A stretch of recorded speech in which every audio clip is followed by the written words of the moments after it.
This video is brought to you by 3, bringing you 4G at no extra cost and some exclusive deals over at btech.com. Hey guys, welcome to BTech. It's Basil here reviewing an Acer Liquid Z5. Is this the best multimedia phone you can buy for 100 quid? Well, it could well be with its 5-inch display and front-facing speakers. This is our review though, so let's get to it. And we're going to kick off by talking about that design.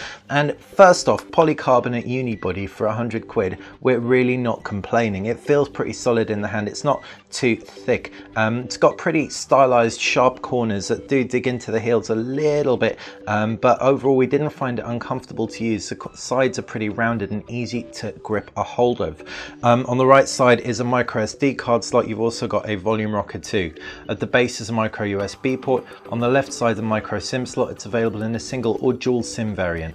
Up at the top, 3.5mm headphone jack and a power button, while on the reverse, rear facing 5-megapixel camera, flash, and you've got a physical button as well that you can customize. On the front, you've got stereo speakers, top, bottom, and a front facing camera, as well as 3 capacitive buttons below the screen. So all in all, the design gets a massive thumbs up. The flaps are a little bit flappy and they're a bit fiddly every now and then when you open them, but chances are you'll only open them 2, 3, maybe 4 times in the lifespan of the phone. And if you open them more, it's not even that big a deal. 100 quid, we're definitely impressed by what Acer's managed to bring to the table. As far as that screen goes, 5 inches of full FWGA resolution LCD. It's impressive for 100 quid. This is probably one of the best panels you can get for watching things like movies on the fly. It might not be perfect for reading text on, however, just because the resolution doesn't blow any minds and fine print might look a little bit pixel-tastic. Still, it shows off the UI pretty well, and generally speaking, it's a thumbs up on the screen. Viewing angles aren't all that great, and neither is brightness. Outdoors in bright sunlight, you might struggle a little bit with this one, but overall, again, £100, can't think of many screens that are better. You'll have to jump up quite a bit for Motorola Moto G, which is a much better display, admittedly, but that phone isn't expandable, which many of you guys out there want. Moving on to the user interface, and it's Android 4.2 on here, not the most recent version of Android, it has to be said. Acer has done a fair bit to customize it. While it doesn't look all that customized from the offset, with a relatively stock applications tray and a relatively stock pull-down notifications tray and toggle menu, albeit one that you can customize quick toggles. Acer's added one very cool feature, and that's quick mode. We can jump in on that and we can see you've got this basic mode right here. For children, this is perfect. If you just want to restrict access, then you can only have them call set contacts and message set contacts. You can switch modes by entering a PIN, and what this ensures is that they can't access anything you don't want them to access, and you can customize their user experience in the process. If we change modes again, we can also see a senior mode. This gives the user a lot more flexibility, but still doesn't enable them to actually change this overriding experience. So it's a really great way of opening up this phone to a wider audience, and with that large screen, we can imagine it's going to be perfect for people who are maybe visually impaired. If we change modes once again, you can adjust things like font size in there, by the way, which will make it really great.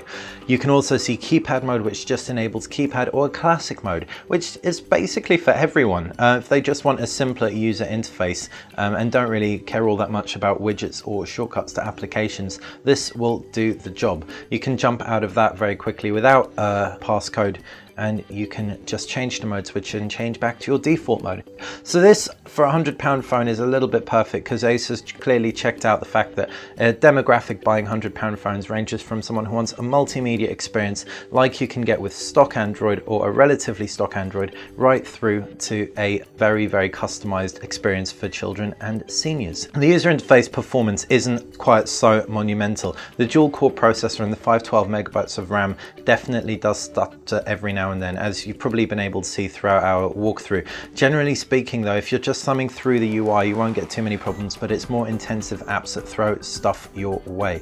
If we open up Netflix, for example, though, you can see it still manages to do things like play video, and with a full WVGA resolution screen, you can't really notice too much pixelation when things are moving. You can probably hear also the speakers also perform pretty well too. We can jump into a scene that's a little bit brighter maybe, and you should be able to make out The quality is actually really watchable.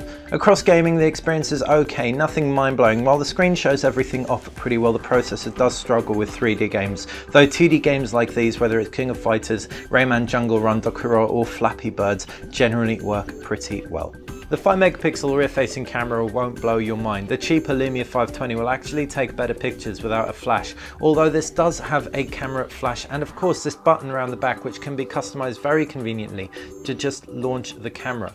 What you can also do, if we take a focus point, we can drag the exposure point to a different part of the picture, so we can actually focus on something different, which is a really nice touch. You've also got HDR mode as well as panorama and smile shutter, not to mention a few customizations in the settings menu as well, such as color effect and screen mode. If we jump through to photo options, you can also see you've got a zero shutter option, and you can shoot in a variety of video modes as well. The maximum resolution you can shoot video is 720p, and it looks okay. Again, it doesn't handle noise very well. In fact, generally, this is probably the camera's weakest point. Blacks, whatever the lighting conditions, just look a little bit too noisy for our liking, but it's passable, especially considering everything else this does, and of course, that price range. As far as performance goes, the dual-core processor and 512 megabytes of RAM doesn't just stutter with the user interface. We've already mentioned 3D games aren't all that great, and more intensive applications stutter every now and then, but for the majority of apps you can install on Android 4.2, it isn't going to throw too many problems your way. Of course, remember, you've only got 4 gig of memory on board, so you can't install too many games on here. And of course, if you've got an application like Spotify, you'll have to install all your music on board or push it off to micro SD card. We definitely recommend you invest in a nice large 32 gig micro SD card, for example, with this phone, if you do like a lot of music and want to get your movies on here. As far as battery goes, it's going to last you a day without a doubt. If you use a screen a lot, that will be slightly less, and if you don't use it all that much, it will be slightly more. That sounds pretty obvious. You do also have this power saving mode as well, and we found in power saving mode and we were able to get a day and a half out of it with regular use, so it does clearly do a few things to conserve battery life. If we jump into the settings, we can also see a few other highlights. You've got the Dolby Sound, you've also got Acer Rapid. Acer Rapid, by the way, is that button around the back, and you can also get a case for it, which we'd imagine enables a wake up when you just flip the case open. You can also schedule powering on and off to conserve that battery life. So all in all, the Acer Liquid Z5 really does impress for the price. There are a few areas it does fall down in terms of performance across 3D gaming, for example, and intensive applications. Generally though, we really like what Acer's done with the user interface, especially in the form of that quick mode. That 5-inch display may be low resolution, so may not be ideal for ebooks and text, but it does a great job of showcasing movies, and photos look pretty good, in spite of the fact you've got relatively weak viewing angles. The front-facing speakers are great for the price. The physicality as well is impressive, and the camera, while it won't blow your mind like we said, does a decent job, as does battery life. So yeah, £100, definitely the best multimedia phone you can buy if a big screen and stereo sound is what you're after. Hopefully you've enjoyed our review. If you've got any questions about the Acer Liquid Z5, just ping them in the comments section below. If you like the video, make sure you click like. If you like our channel, click subscribe and head over to btech.com. Over there you can find the latest in smartphones, tablets, smart gadgets, not to mention some awesome deals as well.